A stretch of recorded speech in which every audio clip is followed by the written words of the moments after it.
Иисус, Тебя славим. Славим Тебя, пусть славим заполнит весь мир, Господь, Тебя славим. Вере и любви Иисус принес нам спасение, мы будем править Тебя.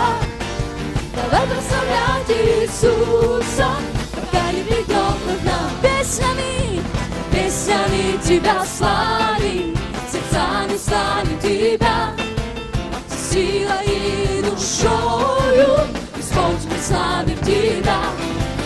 В танцах Тебя прославляем, на барабанах славим Тебя. Будем славить Иисуса, пока не придет к нам. Песнями, песнями Тебя славим, сердцами славим Тебя, всей силой и душою, Господь, мы славим Тебя.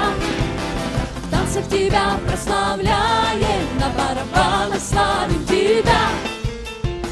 Мы славим Иисуса на барабанах, мы славим Иисуса нашими руками, мы славим Иисуса нашими танцами. Будем славить Иисуса, пока не придет к нам. Песнями, песнями Тебя славим, сердцами славим Тебя, всей силой и душою, Господь, мы славим Тебя. В танцах Тебя прославляем, на барабанах славим Тебя. Будем славить Иисуса, пока не придет к нам. Аллилуйя! Все вместе!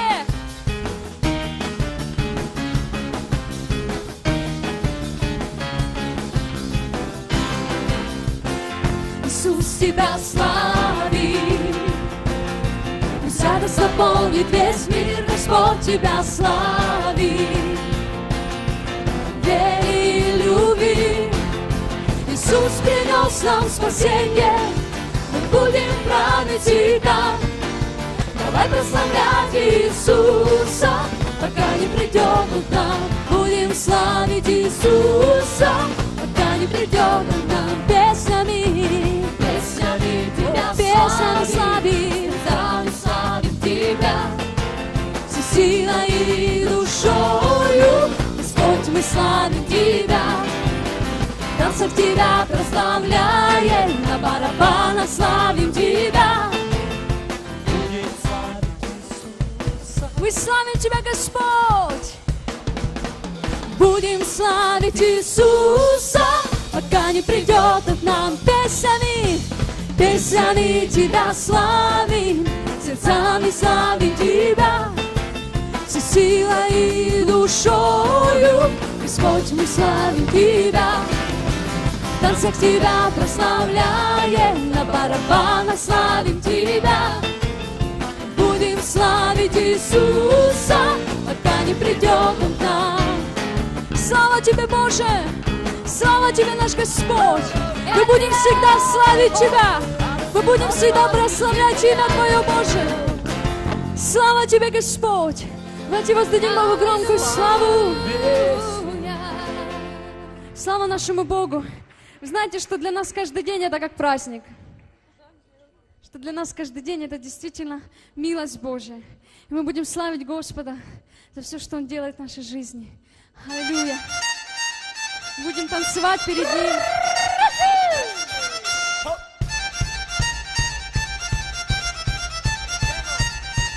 Дорогие братья и сестры, давайте мы будем танцевать. Выходите вперед. Танцуйте перед Иисусом.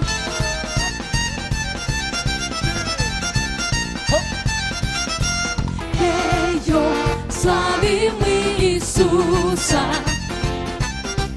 Хей-йо, славим Господа. О, хей-йо, хей-йо, хей-йо, славим мы Иисуса. Хей-йо, славим Господа. А теперь одни братья, хей-йо.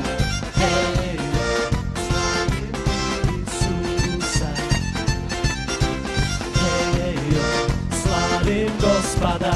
А теперь сестры, хей-йо, хей-йо, славим мы Иисуса. Хей-йо, славим Господа. А теперь все вместе, хей-йо. Хей-йо, славим мы Иисуса. Хей-йо, славим Господа. Прославляем Бога. Прославляем Бога во святыне. Прославляем сильного царя. С тимпанами и трубами и в танце, танце, танце. Пусть все, что дышит, славит Господа. Прославляем Бога. Прославляем Бога во святыне. Прославляем сильного царя. Наш Бог сильный. С тимпанами и трубами и в танце, танце, танце. Пусть все, что дышит, славит Господа. Это праздник в Божьем Царстве. Это праздник в Божьем Царстве. Так пускай звучит волна. Все творение славим вместе. Прославляем Господа.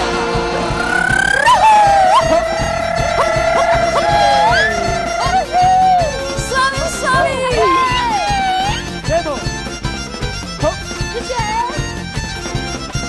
Хей-йо, славим мы Иисуса.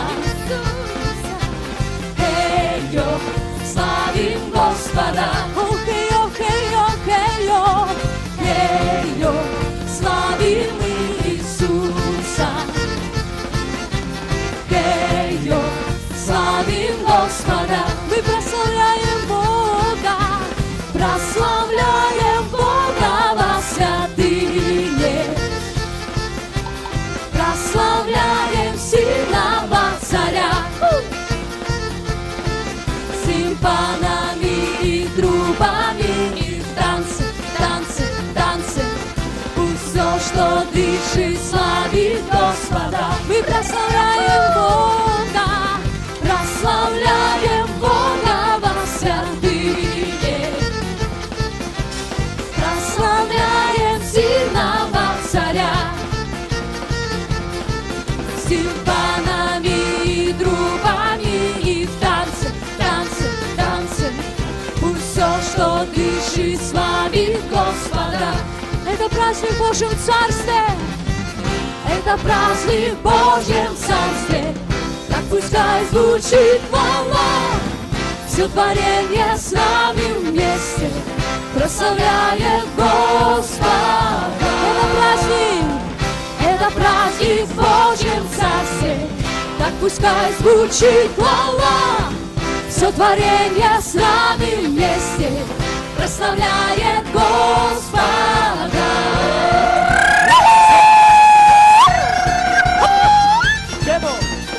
Славим Тебя, Боже! А теперь одни клавиши. Слава Тебе, Боже! Аллилуйя! Барабаны! Теперь одни барабаны! Аллилуйя! Давайте воздадим Богу славу! Ведь мы славим Иисуса! Мы славим сильного царя! И Он достоин всей славы! Он достоин всей хвалы! Аллилуйя!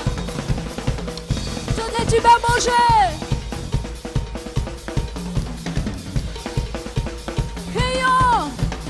Хей-йо, славим мы Иисуса. Все вместе. Хей-йо, славим Господа. Давайте скажем: хей-йо, мы славим Иисуса. Хей-йо, славим мы Иисуса. Пусть все услышат, что мы славим Бога. Хей-йо, славим Господа. Мы прославляем Бога. Прославляем Бога во святыне. Прославляем сильного царя. С тимпанами и трубами и в танце, танце, танце.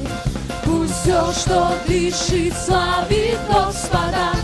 Это праздник в Божьем Царстве. Это праздник в Божьем Царстве. Так пускай звучит хвала, сотворенье с нами вместе, прославляет Господа. Это праздник в Божьем Царстве. Так пускай звучит хвала, сотворенье с нами вместе, прославляет Господа. Это праздник в Божьем Царстве. Так пускай звучит хвала, сотворенье с нами вместе, прославляет Господа. Аминь. Да будет так, что все творение Божие, оно будет славить нашего Бога. Мы славим Тебя, Господь, Иисус, превозносим Твое имя, Ты Царь, пребывающий среди нас и наполняющий сердца. Иисус, превозносим Твое имя, Ты Царь, пребывающий среди нас и наполняющий сердца. Иисус, мы превозносим Тебя, превозносим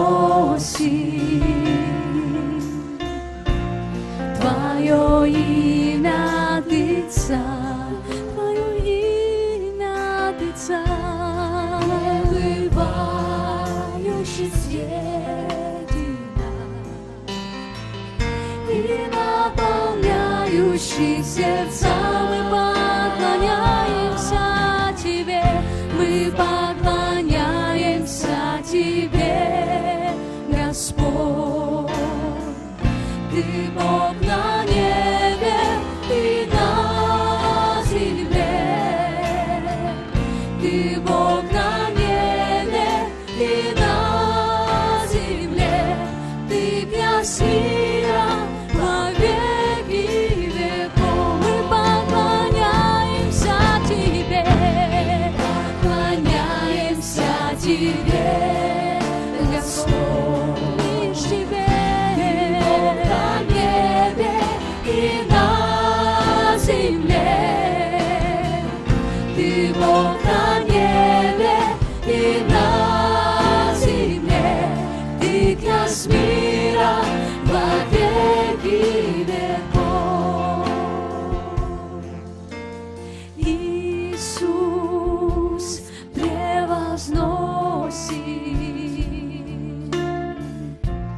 Твое имя, Ты Царь, пребывающий среди нас и наполняющий сердца. Иисус, мы превозносим Тебя, Иисус, мы превозносим Твое имя, Ты Царь, о, Ты Царь царей Господь, пребывающий среди нас и наполняющий сердца. Мы поклоняемся Тебе, поклоняемся Тебе, Господь. Ты Бог на небе и на земле, Ты Бог на небе и на земле, Ты князь мира во веки веков. Мы здесь поклоняемся Тебе, Господь, Тебе поклоняемся.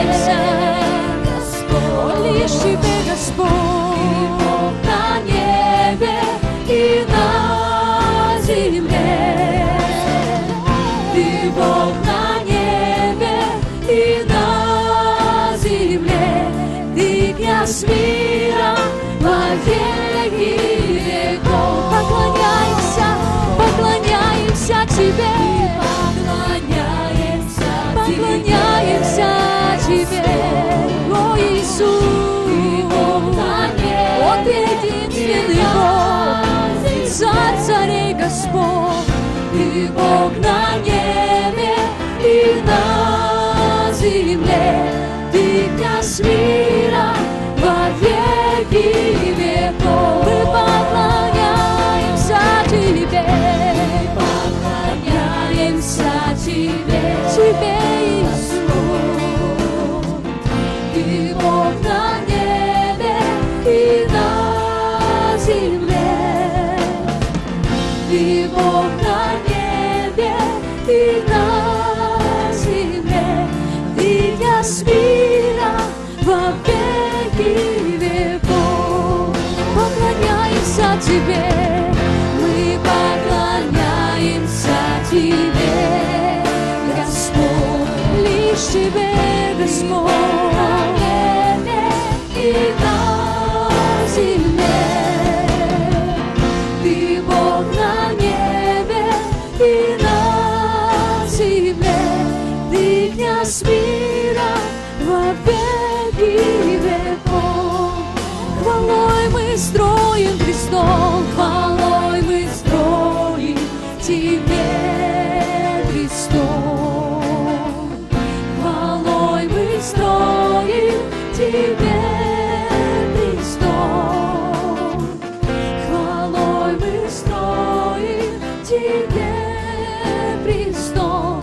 О, приди, воссядь на нем, хвалой своей строим престол, мы строим Тебе престол, хвалой мы строим Тебе престол,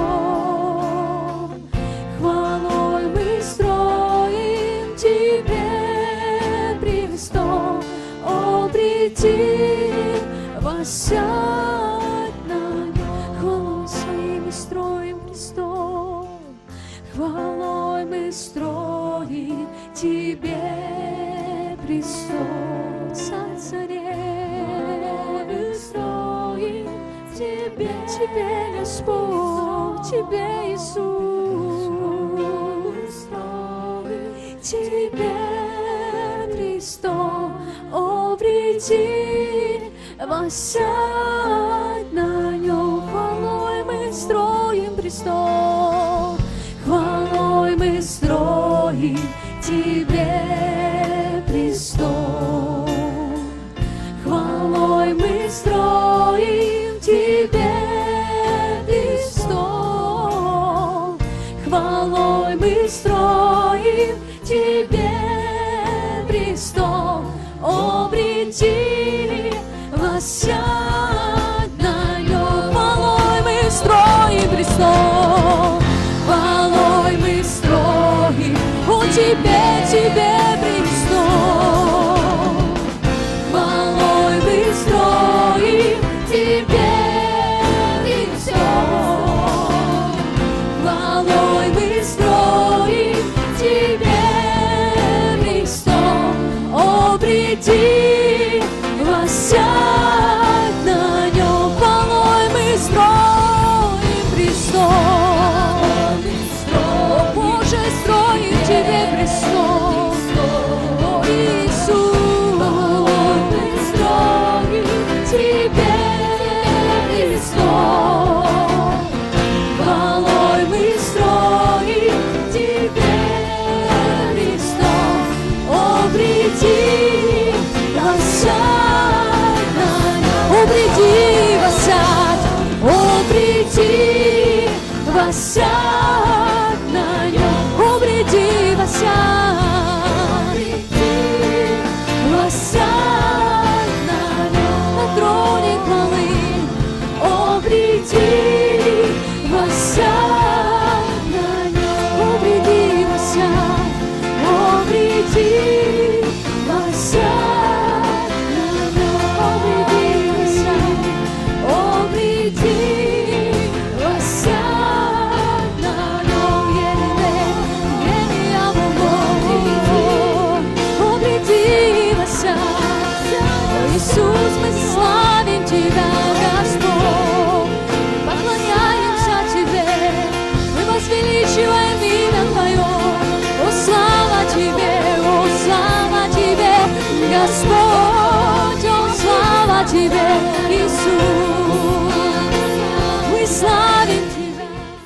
Добрый вечер всем.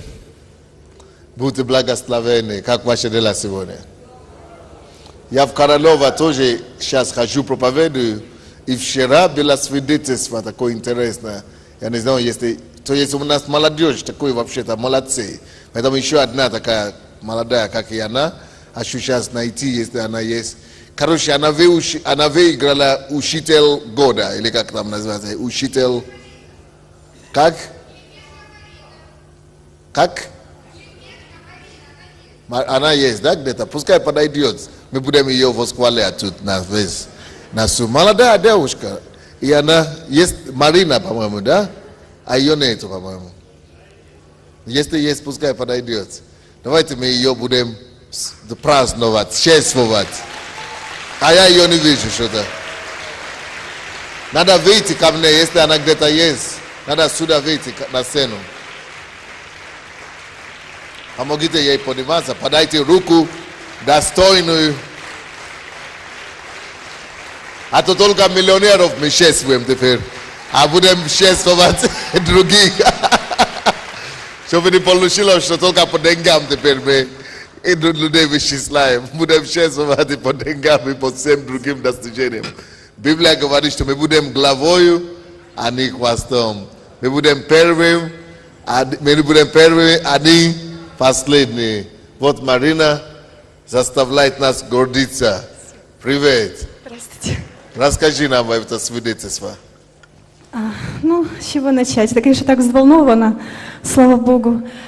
Все началось с того, что я после университета пошла работать в школу и взяла 1 класс в прошлом году. А сколько ты уже ходишь в церковь? 7 лет. И год работая в школе, я не давала о себе знать. 7 лет, да. Значит, ты вообще молодая пришла в церковь. Да, совсем. да. Вот. И моя администрация, она не обращала на меня никакого внимания. То есть, пришла девочка, работает, по себе работает. Вот я себе как-то пыхтела, старалась со своими детьми что-то там делать. А в этом году, когда было служение завета, я написала завет и попросила, я говорю: Бог, я очень хочу участвовать в конкурсе, я даже не знала, что есть такие для молодых. И еще так написала, и победить. И вы знаете, вот в феврале месяце завуч пришла ко мне на урок, совсем так неожиданно, и говорит: ты сможешь. Вот, и отправила меня на отборочный тур. Дух Святой, да, что Дух Святой делает? Да. Я вначале переживала, пришла, сказала: Оксана Михайловна, я, наверное, не буду, это надо готовиться, но это время надо, у меня еще как раз не получалось. И как раз тогда по школам объявили карантин, и я не успевала там доделывать, Слушай, и его продлевали постоянно. Видите, как малодушие иногда очень сыграет роль свою, да? Человек уже себе сама написала об этом всем на завете, и значит, теперь Бог приводит директора, да, к ней, чтобы это то, что она за что она молилась, за что она написала, что уже Бог услышал молитву. И тут она говорит: не, может быть, не надо, да? То есть у всех нас это бывает. Просто чтобы вы знали, что иногда, когда Бог открывает нам двери и отвечает на наши молитвы, иногда мы настолько не готовы к этим молитвам, к этим чудесам Божьим, что мы шокируемся и боимся даже это все принять. Ну да, так и было. Я очень распереживалась. Подумала: нет, наверное, я не смогу, наверное, в следующем году. Она говорит: попробуй, попытка не пытка. Думаю, хорошо, попробую. Как раз карантин, я готовилась. Вот. И пришла на отборочный тур, и из 20 человек, таких молодых, как я, то есть людей, которые работают до 3 лет в школе, я прошла в полуфинал, то есть вошла в финал. И в финале я была 3-й по очкам, по баллам. Вот. И 15 марта был финал учителя года, то есть я туда приехала, конечно, все было такое сырое, в среду мы еще все готовили, а в четверг уже выступать. И после всех конкурсантов, там были 3 достойных, вот я их не то что боялась, я думала: я в 3 войду, но 1 я не смогу быть. Вот. И когда они вышли на сцену... Она уже в завете с Богом, но видит эти все исполинов, да? Эти все гигантов с 6 пальцами, да, и на ноге, и в руке, и уже страх берет. То есть это все уроки для нас практически, что слушайте, все доступно нам в миру. И все, что кто-нибудь делает в миру, что получается у кого-то, тем более у нас должна получаться еще лучше, чем у мирских. Ну и когда все выступили, то есть Бог настолько, я не знаю, или возвысил, то есть они выступали, я знала, что они готовили, то есть, ну, я, честно говоря, даже и не думала, что может что-то быть. Но когда они вышли на сцену, у того-то какой-то стенд упал, та девушка слова забыла, то есть это все повлияло на баллы. И, ну и когда вышла я, вышли мои дети, это просто Бог пришел, какое-то царское достоинство, уже слава Богу. Ты Божья дочка. Ну и все, в конце вызвали всех, то есть я смотрю, как-то камеры все на меня, знаете, стоит 10 человек, то есть один только победитель. И как-то смотрю, уже камеры на меня, они что-то перешушукиваются, я думаю, что интересно, может какой-то приз зрительских симпатий или что-то, ну не знаю. И смотрю, остальные так смотрят, уже такие головы опустили, думаю, откуда они что-то знают. Ну и начинаю там называть фамилии, моя в самом конце. Говорит, ну и победитель, и называют меня. Я стою вообще просто, все сразу подбегают, поздравляют. А у меня, знаете, еще какой-то такой момент шока. Вот, это вообще слава Божья, потому что это 100% не по моим заслугам. Ну, Бог исполнил свою часть завета, слава Ему. А в том-то и дело,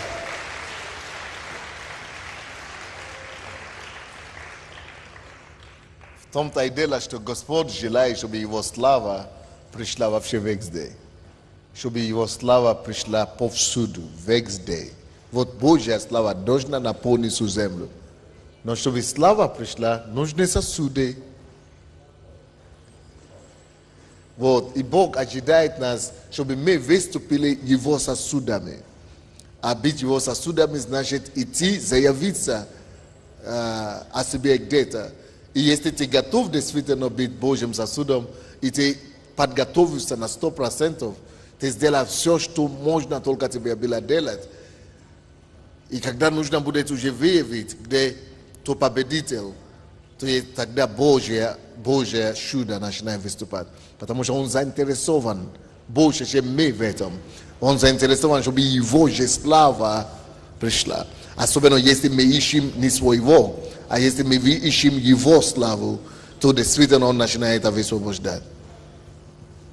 Так?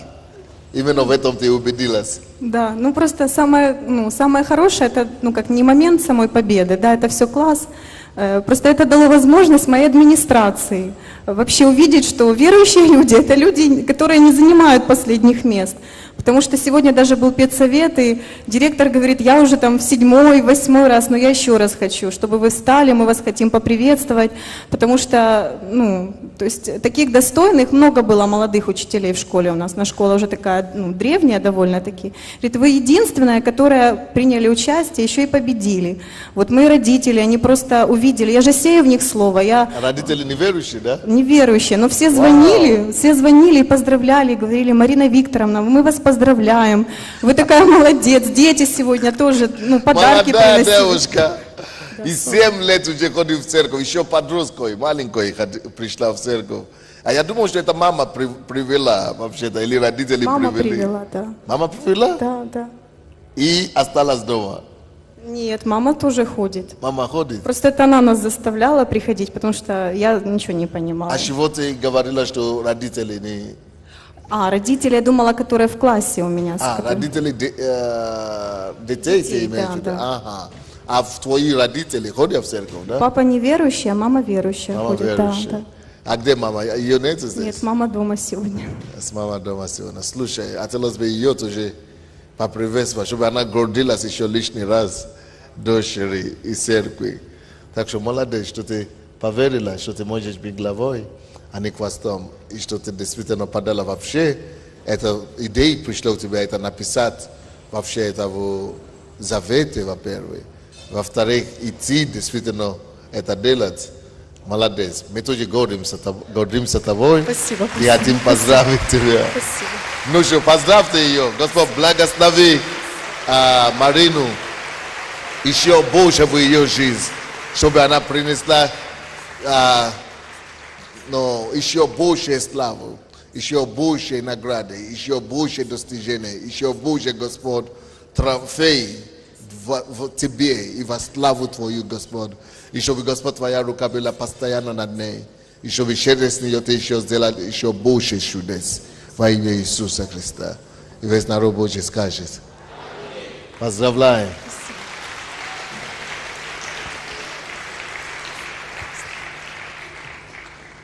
Да, теперь получается, наверное, за эту неделю Наташа, Марина, наверное, некуда себя деть, потому что то в школе ее приветствуют, то в церкви ее приветствуют. Молодец. Да. У нас годовщина приближается очень стремительно порогам. Порогам вообще-то страшно, как дни идут, как годы идут, просто уже страшно становится. Я вам точно говорю, то как годы идут, просто уже страшно становится. Я сейчас посмотрел в зал и заметил Александра, как тебе? Как? Пастор Александр в Московском районе. Ефимов. Когда я голову Ефимова увидел, я говорю, полностью мы все стареем точно. Если Ефимов уже полностью стал лысым. Давай сюда, стань. Блестит. То я говорю, и я точно, мне уже 40 лет. На самом деле, можно в это поверить. Точно можно в это поверить. Потому что Ефимов пришел, я помню, первый год церкви. Молодой, вообще, молодой. Но когда уже без волос, то уже какое-то чудо я еще выдерживал, какое-то остается. Вообще, так годы идут, что страшно. И начинаешь думать, Боже мой, лишь бы успеть. И я разговаривал побольше, начал обращать внимание на старшего поколения. То раньше обращал внимание просто как на люди. А теперь уже обращал внимание на то, что я их догоняю. Скоро мне уже будет 60 или 70. Просто страшно вообще. И я со всеми теперь разговаривал. Как вам? 60 лет. Вам верится, что вам 60? Говорю, никогда в жизни. Да? Я разговаривал с пастором Наташей на дне. Я говорю, ты веришься, что 60 чем? Она говорит, такой же, как 20 лет. Внутри. Но тело удивляется, что мне 60 или мне 70. Просто не верится. Что тело все меняется, а внутри ты же такой же. Точно так же, как вы все такой же сейчас. Сколько вам лет? 20, 30. Такой же, как вам было 18. А на самом деле все меняется внешне. Я говорю, Боже мой, надо успеть.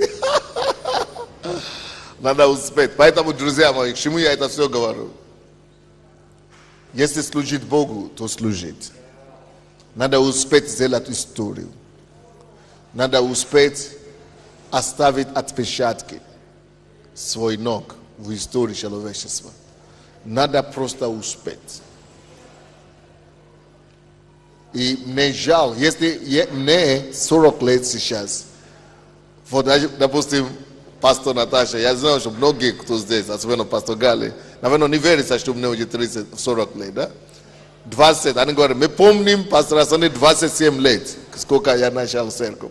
И теперь 40, значит все. Значит, действительно, Иисус точно вряд ли придет в наше время, мы все равно умрем. Потому что когда ты молодой, когда тебе 20 чем-то лет, ты начинаешь проповедовать, ты думаешь, что точно ты не умрешь. Иисус придет в твое время. А потом, когда видишь, как быстро время летит, ты понял, что наверное, время своих детей, наверное, даже и не придет. То есть, короче, надо так трудиться, что не початый край.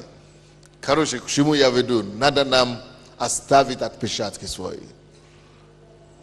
Я с молодым человеком разговаривал тоже на дне. Он говорит, я не могу поверить, я в шоке, пастор. В чем дело? Мне 30 лет, говорит. Ему 30 лет. И он уже в шоке. Это такой же шок, как у меня в 40.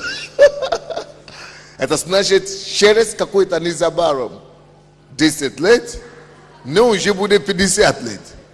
Представьте себе, это пастор Сонде, который мальчик вчерашний, ему будет 50 лет, никуда не денешься. Жизнь. Теперь вы знаете, чего я больше всего жду? Седину. Это уже все, никуда не денешься, очередь. А мне еще чего нужно успеть делать? Мне еще нужно успеть покорить Китай, арабский мир. Вы знаете, насколько надо действительно успеть. Надо закруглять что-нибудь, где-нибудь. И действительно по-настоящему. Тем более надо зарабатывать деньги, потому что такие цели стоят, не успею. Вы знаете, первые 10 лет нашей церкви я ждал, что какие-то миллиардеры покаятся, и миллионеры, и принесут деньги, и мы побежим до края земли. Принесут, и тогда побежим до края земли, и не будет проблем с деньгами. И что вы думаете, все эти 10 лет никто ничего не принес? Пока сам не заработаешь, ничего не будет. Поэтому, если мы хотим что-то иметь завтра, надо сегодня готовиться. Годовщину сейчас и на день рождения, и ко мне начинают поступать письма, поздравительные и видеозаписи со всего мира. Люди поздравляют. И я думаю, Боже мой, хорошо, что поздравляют, но, как вам сказать, что должен быть следующий этап жизни? Это я говорю, который, в принципе, люди считают, что я неплохо, да, справился с жизнью, что я успел сделать. Вот, допустим, сегодня, я в зале сейчас сидит, пришел ко мне академик наук, который, изобретения свои и так далее. И пришел, вы знаете, что он сказал? Он говорит, я решил все-таки к вам прийти, потому что, когда я увидел вашу книгу, прочитал, а потом обнаружил, что вы уже 60 таких книг написали. Он говорит, тогда я решил просто прийти сдаться. Говорит, а ему 60 тоже лет. То есть они считают, что я уже чего-то достиг. А я же думаю, Боже мой, 40 лет, надо успеть еще чего-то сделать. Большего, серьезного.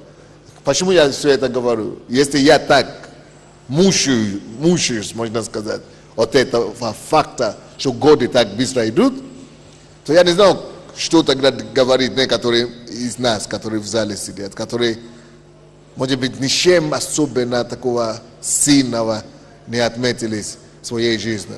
Поэтому давайте мы будем что-то конкретно делать такое. Давайте действительно не будем просто так жить или проводить жизнь.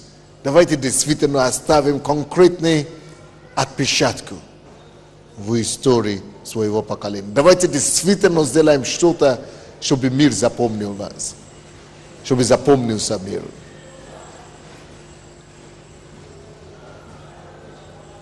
Чтобы запомнился. Однако я сегодня хочу поговорить с вами на другой теме. Мы начали, кто из вас заметил, что последние 2 года только одним и занимался я, чтобы выталкивать всех в мир, особенно в мир бизнеса. Кто это заметил? Тяжело не заметить, друзья. Я вовсе не жалею об этом. Потому что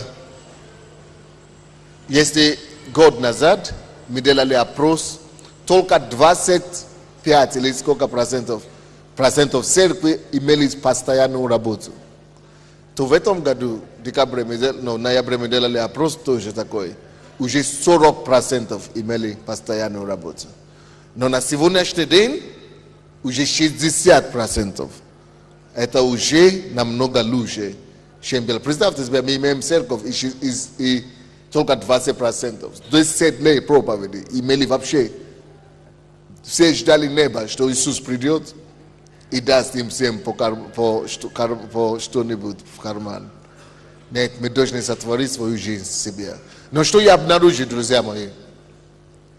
как мне один пастор мне сегодня говорил правильно. Он говорит: пастор, вы нас научили хорошо, и когда речь идет о церковные дела, что мы специалисты, мы можем вести людей, мы можем проповедовать, мы можем знать слово, мы можем все. Но когда вы теперь нас уже вытолкнули из церкви, и мы начинаем теперь общаться с миром и сталкиваться с миром, то мы обнаружили, что в некоторых мирских и бытовых проблем большинство из нас просто дилетанты. И что я обнаружил, и о чем я хочу говорить сегодня, особенно лидерам, это то, что теперь, когда мы с вами начинаем делать бизнес, очень много начинается обнаруживаться наши слабости, слабые стороны, особенно непрофессионализм. Но непрофессионализм еще как-то можем побороть это дело. Я сейчас в последнее время, кто из вас, может быть, заметил, особенно кто в Центральной Церкви, я начинаю учить о том, чтобы стать думающим. Я учил, допустим, о наивности и как там, и легкомыслие. А потом я учил еще что-то подобное в четверг. А потом в воскресенье что-то о прилежности что-то учил. Еще до этого что-то я учил. Короче, я начинаю учить такие вещи более профессиональные, более, чтобы мы не были дилетантами, чтобы мы не стали пушечной мясой миру. И когда мы начинаем общаться с миром, либо мы будем жертвой, либо мы будем победителем. Чтобы мы, и особенно лидеры, сегодняшняя тема, вы поймете, чтобы мы могли разобраться с ситуациями, которые возникают в миру. Сегодня я хочу о чем говорить? Хочу говорить о конфликтах. Что делать в конфликт? Причины конфликтов и к чему конфликты. Почему конфликты и как лучше его назвать вообще. Почему конфликты и что, и как понять конфликты, да? Как понять конфликты, почему конфликты и как их понять. Вот почему я думаю, что эта тема актуальная.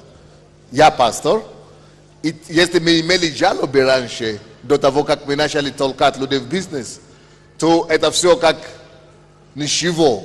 Сравнение теперь с сегодняшним временем, когда люди начинают идти в мир, бизнес, начинают сталкиваться с друг другом, такие сейчас начинают возникать проблемы, и будут таких еще проблем очень много. Именно вопросы с конфликтами. Это вещи, с которыми мы раньше не говорили. Это такие темы, о которых мы раньше не говорили. Мы больше говорили о том, что надо любить друг друга, надо победить. Вообще, что не должно быть конфликтов. Но реальность жизни заключается в том, что мне последние 3 месяца приходится больше решать конфликтов, разбирательства, разбор, решение, переговор, разные ситуации. Это реальные факты. С чем нам нужно будет сталкиваться, если действительно мы хотим завоевать мир. Люди общаются с друг другом, люди сталкиваются, пересекают друг другом, и поэтому получаются какие-то столкновения все-таки, как бы мы не хотели. Братья и сестры, не будьте слишком духовными сейчас. Давайте будем практически смотреть на ситуацию. Конфликты – это реальности нашей жизни или нет? Вы как лидеры в домашней группе ваши, люди к вам будут обращаться. Но у вас самих в каких-то делах будут какие-то столкновения будут, и стычки какие-то будут. Вот. Хотелось бы знать больше и как разобраться в этой ситуации или нет. Я думаю, да. Поэтому быстренько. Почему конфликты? Откуда конфликты? Притчи 18-19. Притчи 18-19. Написано: озлобившийся брат неприступнее крепкого города, и ссоры подобны запорам замка. Еще раз. Озлобившийся или обиженный брат, он неприступный крепкого города. То есть он как, если, о чем тут речь идет? Можно обижать людей, но если обижать брата Если брат на нас станет зубы держать, если брат станет зло держать на нас, то мы можем с этого иметь таких неприятностей. И это может вылиться на такие проблемы, что потом примириться с ним будет нелегко. То есть озлобливший брат – это как неприступный город. Что такое неприступный город? Это как крепость, армия. То есть почему это так бывает? Потому что братья, мы ожидаем от друг друга совсем другой. Мы ожидаем от друг друга поддержки, мы ожидаем от друг друга позитива, мы ожидаем от друг друга любви. И если брат начинает подвести или подводить нас, те, от кого мы ожидали что-то позитивное, то это зачастую бывает более вредно, чем когда нас обижают в миру. Вы знаете, многие люди, которые уходят из церкви, что они говорят? Что в миру ладно, что такие вещи допускаются. Но когда это допускается в церкви, они становятся более озлобленные. Я не знаю, если вы это замечаете, я это постоянно замечаю. Вы можете чуть-чуть только обижать кого-то из церкви, они уже такие буши катят, они уже поднимают такие скандалы, такие разговоры, как будто вообще их в жизни когда никто не обижал. Они уже даже начнут говорить, что в миру даже лучше. Уже до такого даже люди начинают говорить. Но на самом деле не потому, что в миру лучше, а это просто потому, что ожидание другое. И это потому, что Слово Божье истина. Что с братьями нам надо поступать действительно как с братьями. И нам надо смотреть и сберегать взаимоотношения между друг другом больше всего. Нам нужно ценить, охранять и защищать эти взаимоотношения. Понятно, нет? Да, нас все обижают, и все это возможно. И вообще-то поймите, что конфликты это неизбежно вообще в жизни. Ссоры, разногласия, это неизбежность в жизни. И важно вам это заметить, что норма, конфликты, ссоры, разногласия, это норма жизни. Это нормально иметь такие вещи в жизни. Это процесс жизни. Это называется жизнь. То есть мы не можем говорить, что потому что мы церковь, что вообще не будет вообще какие-то неприятности или какие-то конфликтов или ссоров. Нет. Если мы живем, и если мы переходим друг к другу дорогу, не дорогу, а мы сталкиваемся с друг другом, если мы с друг другом общаемся, то хотим ли мы это или нет, будут какие-то стычки между нами. Будут стычки, будут разногласия, мы будем обижать друг друга. Даже если мы не хотим, вольно или не вольно, будем обижать друг друга. Однако, нам, зная, что это все реально, и что стычки, конфликты это реально, все равно нам нужно научиться защищать наши взаимоотношения, сберегать друг друга, сберегать взаимоотношения и быть охранником, защитником доброго отношения. Поэтому в Библии написано, что если возможно с вашей стороны, делайте все, чтобы хранить мир, чтобы иметь. Он говорит, написано, имейте мир со всеми людьми. Имейте мир со всеми людьми, особенно если это возможно с вашей стороны. Ищите мир. Конфликты реальные в жизни, конфликты даже нормальные в жизни. И в каком-то случае даже Бог может использовать конфликты в нашу пользу. Почему нужны конфликты для нашей пользы? Каким образом Бог может использовать конфликты? Конфликты используются Богом, чтобы открыть наши глаза, чтобы понять о том, что не только я вижу ситуацию со своей только свои очков. Можно один человек сюда ко мне? Бегом. Пока этот смотрит назад, пускай другой побежит, уже пастор побежал. Надо ответственность взять на себя. Если, допустим, я пришел к пастору Юрию, и он мне говорит, пастор, вы меня обидели. А я говорю, а как? Вы же прошли, или мне даже ударили, или не заметили. Я говорю, как это? Я не ударил. Я не заметил. О чем это говорится? Тут вроде бы конфликтная ситуация, но первый урок для меня это то, что есть некоторые, которые происходят вещи вокруг меня или со мной, о котором я даже и не догадываюсь, но которые приносят боль или неприятности другому. То есть я не святой. Во-вторых, я не контролирую все. И все я не смогу контролировать. Я могу так думать, что я его не обижал, что я его не тронул. Но на самом деле он обижен. То есть реальность жизни в чем заключается?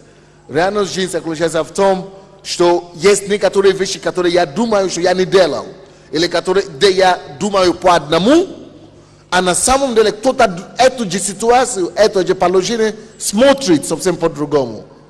Поэтому нельзя бить себе в грудь и говорить, что я прав. Или я все правильно делаю. Или я ничего такого не делал. Нет. С той же самой ситуации, где я думал, что я так на него посмотрел, а кто-то другой так посмотрел. О чем речь идет? О том, что нужно научиться смотреть мир не только с своих очков, или как мы говорим? Со своей стороны, своих глаз, своим взглядом. Вот. Нужно научиться. Конфликт, что они делают? Они останавливают нас. Конфликт, они стукнут нас. И заставляют нас остановиться для того, чтобы увидеть мир со взгляда другого человека. Со стороны другого человека. Чтобы не только моими мыслями, моим пониманием, только воспринимать мир. Конфликт помогает нас. Конфликт это такой легкий шок. Это такая терапия, которая позволяет мне, которая меня заставляет смотреть мир глазами соседа, глазами ближнего. То есть конфликты это та реальность, которая побуждает нас и открывает нас глаза на то, что мы не одни в планете Земля, что мы не одни в этом мире живем. И что мы можем понять дело со своей стороны, но нужно всегда, делая все, учитывать интерес соседа. Что есть кто-то, кого все мои действия касаются, все мои дела, все мои действия всегда влияют на кого-то. И я всегда должен дать себе понять и отчет, что мои все действия влияют на кого-то тоже. И мне нужно учитывать его сторону также. То есть жить своей жизнью так, чтобы понять о том, что кто-то рядом со мной. И мне нужно понять его мнение, его точки зрения, его интерес. Мне нужно учитывать интерес соседа. Мне нужно учитывать интерес ближнего. Это есть суть любви и заповеди любви, которые Иисус дал нам. Он дал нам эту заповедь любить ближнего. Почему это так? Чтобы мы не жили своей жизнью фокусированы только на себе.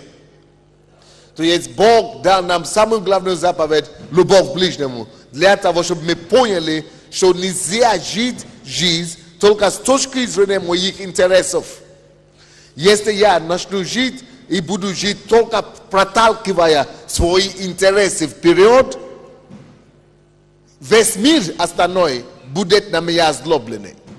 Весь мир остальной я буду обижать всех, если я только толкаю свои интересы. Так что надо сознательно жить так, чтобы помимо моих интересов начинать искать добро для всех моих соседей и для всех моего ближнего, для всех, которые со мной будут сталкиваться. Не спешить думать только о себе. Поэтому и написано, не о себе только помышляйте, но каждый пускай помышляет и о ближнем своем. Не от себя только каждый помышляет, но пускай каждый помышляет о другом. Вот это больше всего и есть причина конфликтов. Конфликт постоянно и возникает больше всего и чаще всего, потому что мы живем своей жизнью и видим мир только со своей стороны, своим взглядом. А Бог хочет учить нас через каждый конфликт увидеть мир взгляд соседа. Взглядом соседа, взглядом друга, взглядом жены, взглядом детей, взглядом родителей, взглядом, чтобы научиться ставить себя на место других людей. Итак, подумайте сейчас, вспомните, какие у вас были последние стишки, конфликты, раздоры с кем-то. Может быть дома, может быть с женой, может быть с детьми, может быть в обществе, может быть в церкви. Чаще всего вы, наверное, и не знали, что вы что-то делали неправильно. Вы, наверное, и не догадывались, что вы кого-то обидели. Почему так часто бывает? Что я считаю, что я ничего не сделал плохое. Я считаю, что я никого не обижал. А он считает, что наоборот. Это когда я начинаю считать, что я считаю, что я никого не обижал, как раз это подтверждает, что я живу только своим взглядом и смотрю на мир только своими глазами. Но постарался увидеть мир взглядом и глазами ближнего. Если только я остановлюсь, и иногда Бог допускает конфликты, чтобы я все-таки об этом задумался. Чтобы я все-таки остановился. Чтобы я все-таки не хочу увидеть мир. Посмотрел мир не только со своей стороны, а со стороны ближнего. И представьте себе, всякий человек, который действует и живет, ставя перед собой вот эту задачу, сначала думать со стороны ближнего, у него всегда будет меньше конфликтов. Он избежает массу конфликтов. Если я это сделаю, а как он почувствует? А если я так скажу, а как он подумает? А как это повлияет на кого-то? Как это повлияет на того и на другого? Из-за того, что мы эгоистичны в своей натуре, в своей природе, это меньше всего нас волнует. Мы меньше всего об этом думаем. Кого это касается или не касается. Натура человеческая, натура, но природа греховная, как она выступает? Чтобы меня, чтобы мне выгодно, самое главное, что я буду иметь этого, как это мне выгодно. Вот это и есть плоть, это и есть и эго. Поэтому это место Писания говорит, слушай, все-таки стоит думать о ближнем. Почему? Потому что брат, озлобивший брат, он потом становится неприступный город. Если ты не посмотришь на его интерес, если ты не посмотришь на его, с его точки зрения, все равно ты это пожмешь. Ты потом не сможешь войти в этот город. Он потом начнет нападать на тебя при твоем приближении. Потому что неприступный город, это город, который защищается. Это город, который ставит охрану. Это город, который нападает. Это потом все стрелы эти, потом на тебе потом приходят. То есть поэтому желательно не обидеть этого брата. И не ослабить его. Потому что этот озлобленный брат потом станет тебе просто такую неприятность устраивать. Легче тебе потерпеть какое-то лишение, что ты ушел в его интерес, чем не ушесть его интерес, чтобы потом себе заработать таких врагов. Да, может быть, ты будешь и прав в своих глазах, но это тебя не спасет от этой, что такое неприступный город? Это, во-первых, закрытая возможность, закрытая дверь.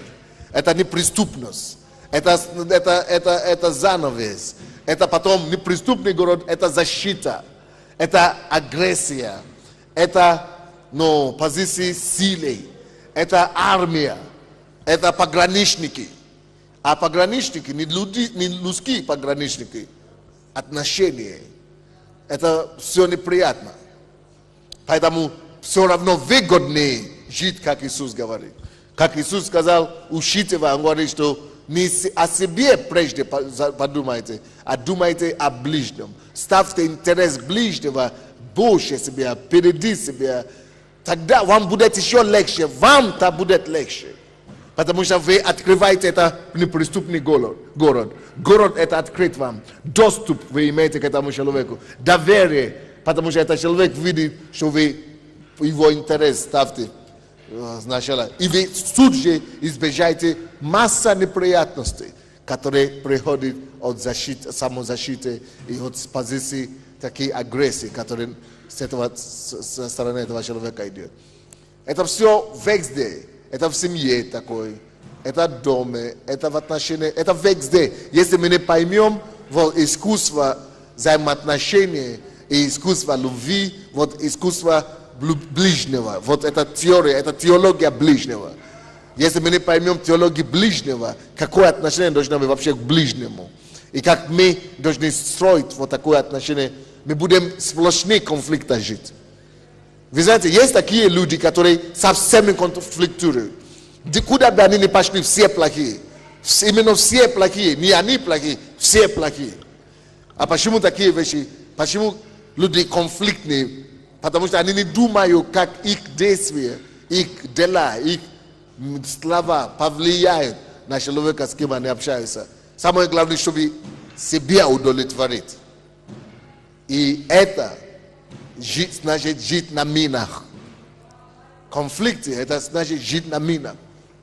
Поэтому плюсы, которые есть в конфликте, в том, что может быть, когда эти стишки становятся больше и много, может быть, наконец-то дойдет до вас, что слушай.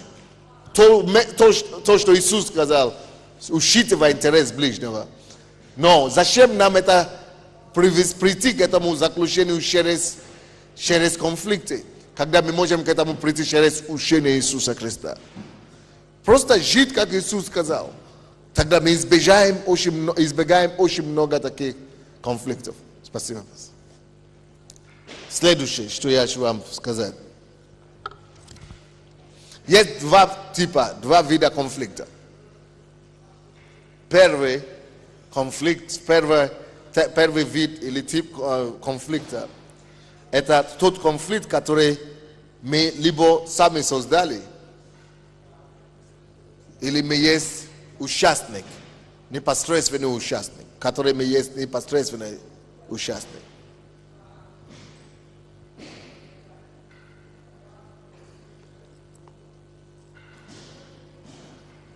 То есть, либо мы сами создали этот конфликт, либо мы есть участник его. Либо мы каким-то образом, не то что участник, мы к этому прилагали, мы есть косвенные или непосредственные причины или участник этого конфликта. Второй вид конфликта – это конфликты, которые другие создали.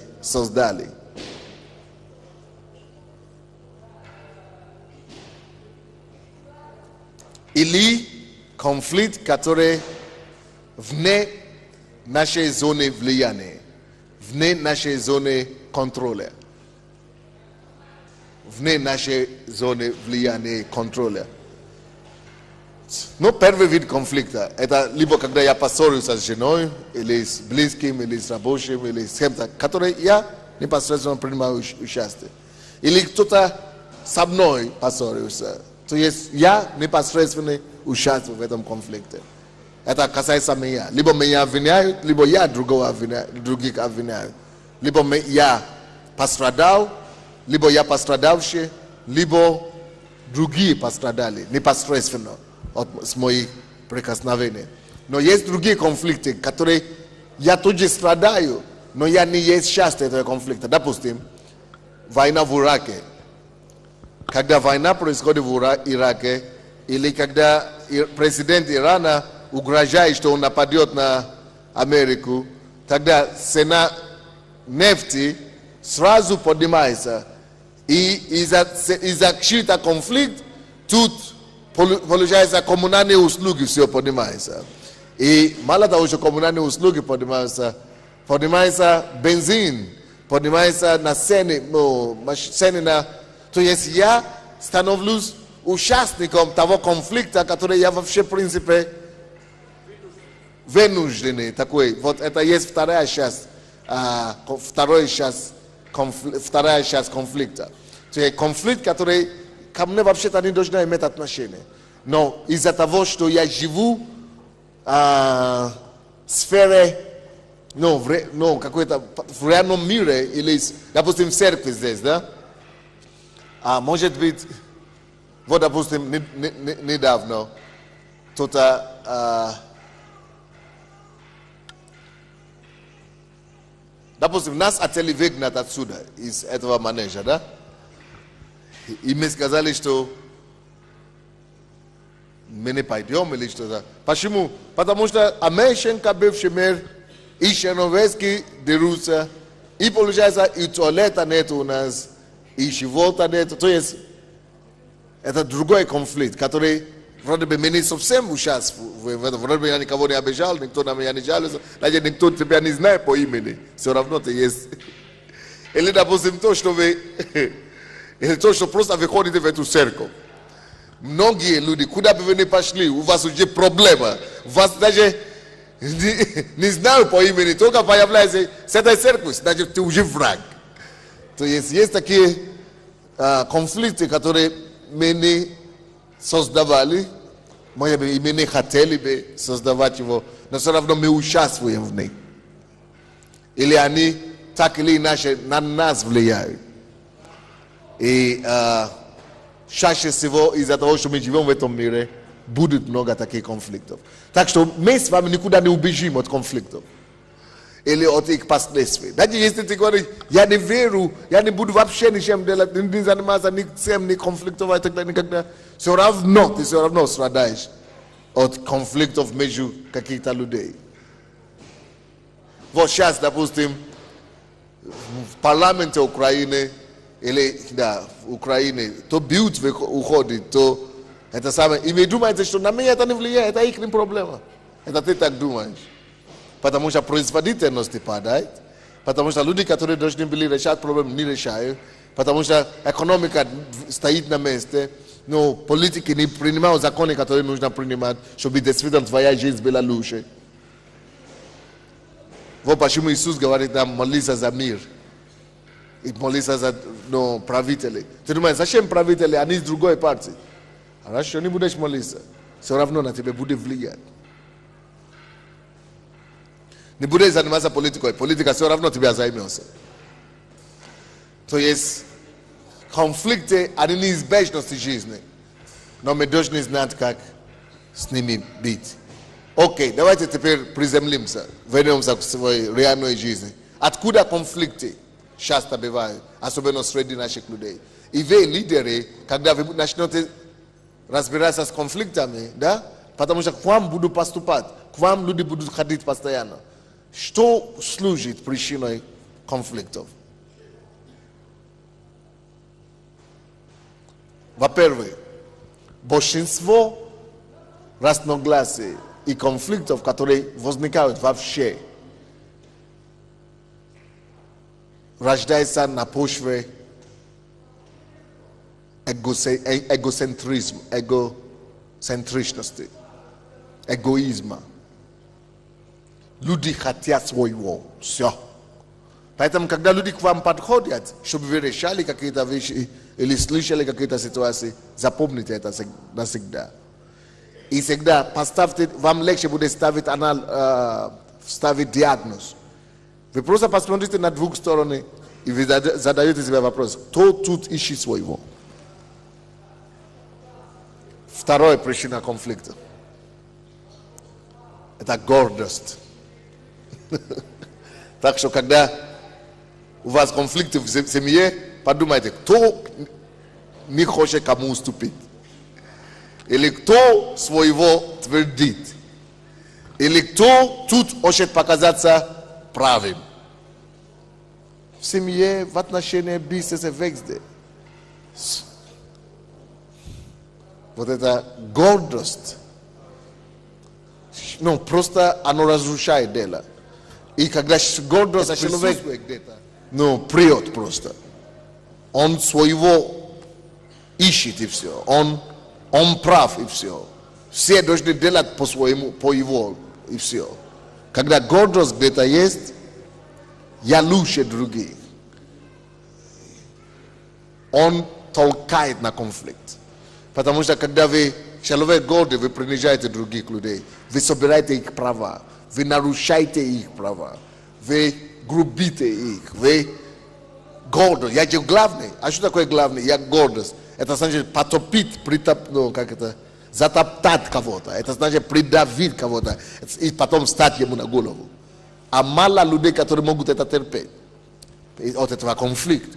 Люди имеют гордость. Люди имеют какой-то самозначение какое-то самоосознание какое-то. Поэтому, когда видят, что на их голову начинает садиться и начинают тоже протестовать, и отсюда тоже бывают конфликты. Так что, когда люди начинают подходить к вам с этими всеми разборами, знаете, эти две вещи очень эго, гордость. Следующее.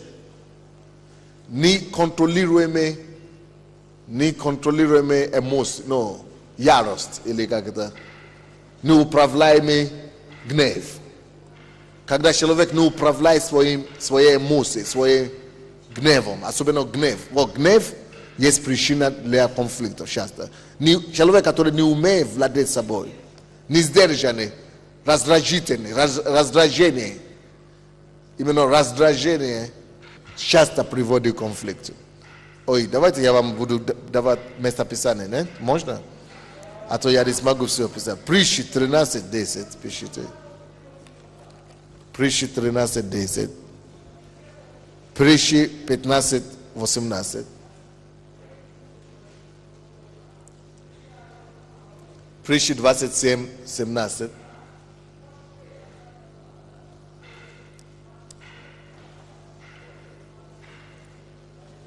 Несдержанность, да? Гнев.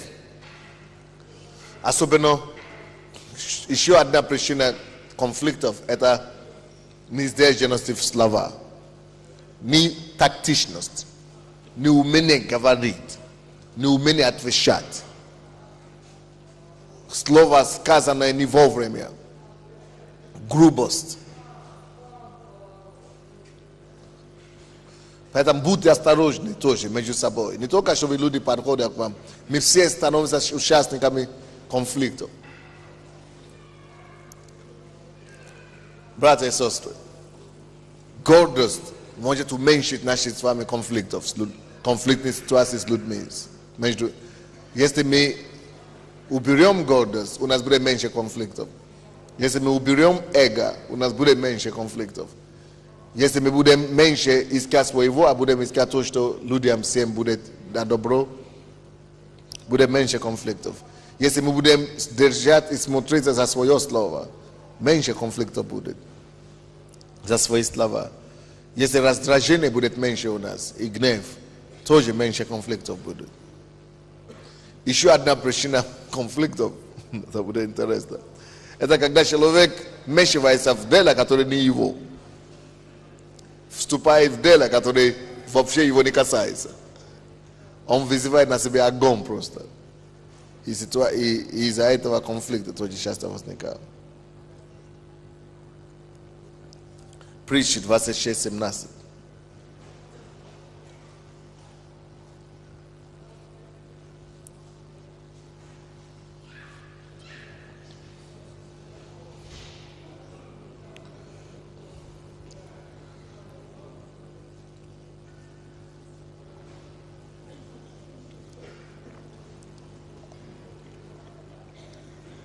Итак, что делать во время конфликтов? Во-первых, конфликт обращает наше внимание на права соседа, на права ближнего. Поэтому во время конфликта всегда держите позицию такую, чтобы понять, как сделать, чтобы ничьи права не были нарушены, во-первых.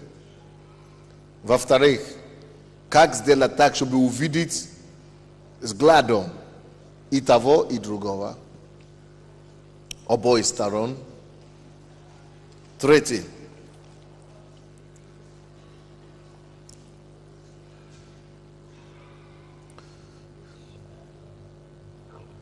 Ваша цель в разрешении конфликтов должна быть, что не будет победителем.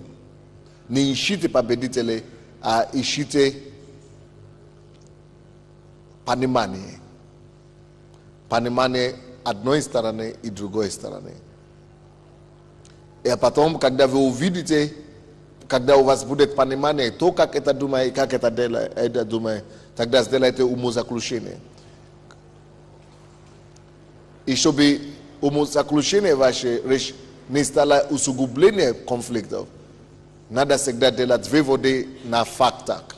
Asnovane na fakta. Segda ishite fakte. Ni pripaloženie. Pus fakte sudjet. Ni ve sudite. A fakte pus kaj sudjet. Pus fakt rasuždajet. To prav, to ne prav. Sa pastavlenie faktov.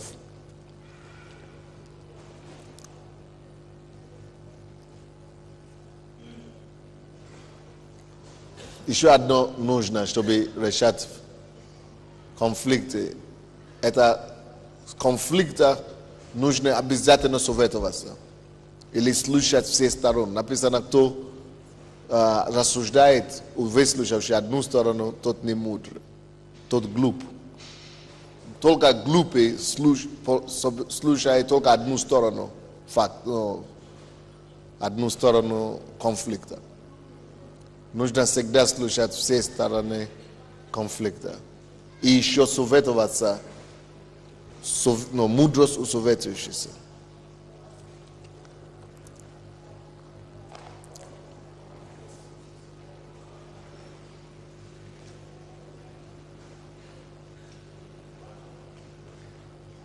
Конфликты важно прощение, чтобы люди умели просить прощения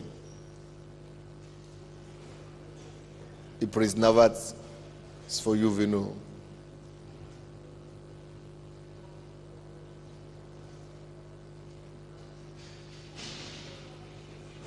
Решение конфликтов нужно смирение, чтобы люди умели сокрушать свою гордыню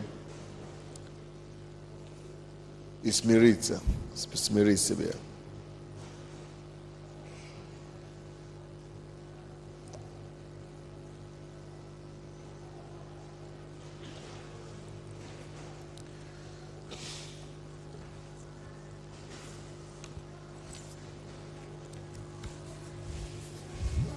Я знаю, что очень часто сейчас будут, особенно видите, как натура людская и человеческая натура создана.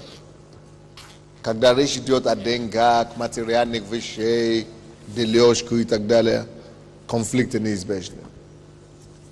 Но чтобы конфликты не стали нашим концом, а чтобы оно было всего лишь ступенькой для того, чтобы мы могли еще стать лучшими, советую вам брать эти кассеты, послушать еще раз, анализировать эти места Писания. Не просто так послушать и думать, что мы уже все поняли.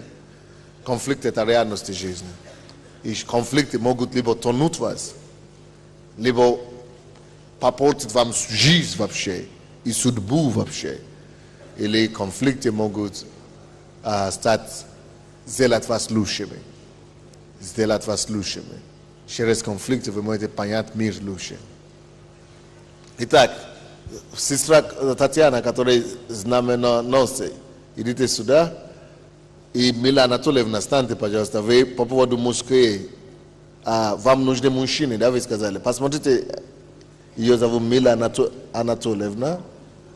Вот, я хочу, чтобы в рэп-центре дала им 20 человек, им нужно флаги на открытие конференции, нам нужно мужчин, красивые, чтобы были, симпатичные, которые будут нести флаги стран. Хорошо? Или есть у кого еще бывает мужчины интересные? Потому что рэп-центре всякие бывают, то без зубов, то без... А мы тут, мы хотим, чтобы и зубы были на месте, и плечи были, не какие-то крупные, какие-то 16-летние. Не, нам надо, чтобы мужики были, чтобы были с плечами, короче, чтобы ровно стояли, чтобы красивые были. У кого, кроме рэп-центра, еще мы можем найти мужчин? Москве служение, ну там есть у Москве служение какие-то мужчины, но, как вам сказать? Короче, над ними еще надо работать.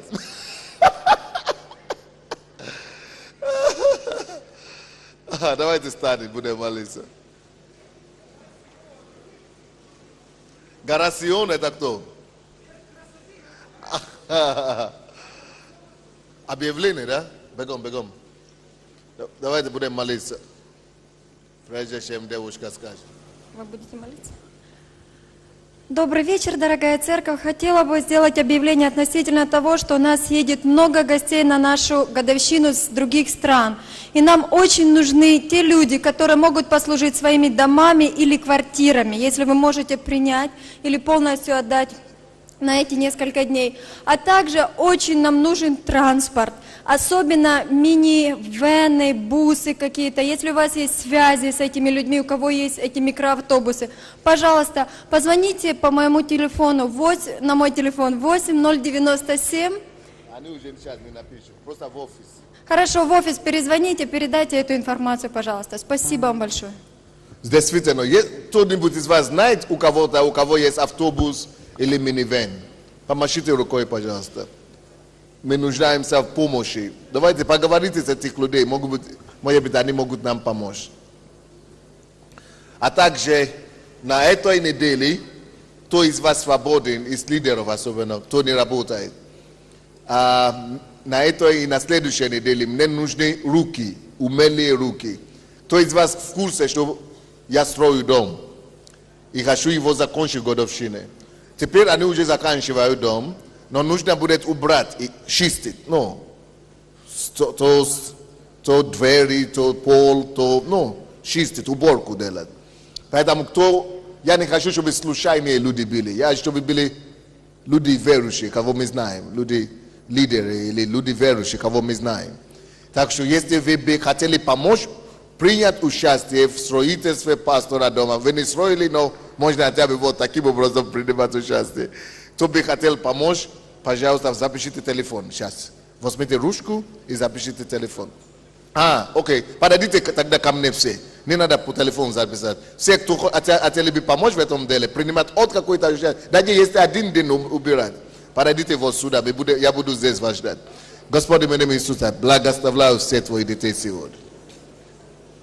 Провозглашаем благодать, мир, благословение, защиту и открытое небо. Прикоснись, Господь, каждому сегодня. Дай нас, Господь, быть лучшими служителями и лидерами для Тебя. Во имя Иисуса Христа. Аминь. Подождите еще. Кто здесь не получил, как там, для лидера, как мы называем, справочник, да, или? Настольная книга лидера. Кто еще не получил, помашите рукой. И вы лидер, и вы еще не получили, подойдите своему пастору. Это очень важно, оно вам сильно поможет. Подойдите к пастору вашей церкви, чтобы получить анкету и свои, это самое. Господи, в имя Иисуса, благословляй эти нужды. Мы запрещаем всякий проблем, постановляем, Господь, вмешательство Духа Святого и чудо Божие. В имя Иисуса. Аминь. Кто хочет помочь по пастору, по дому, подойдите сюда. Вот.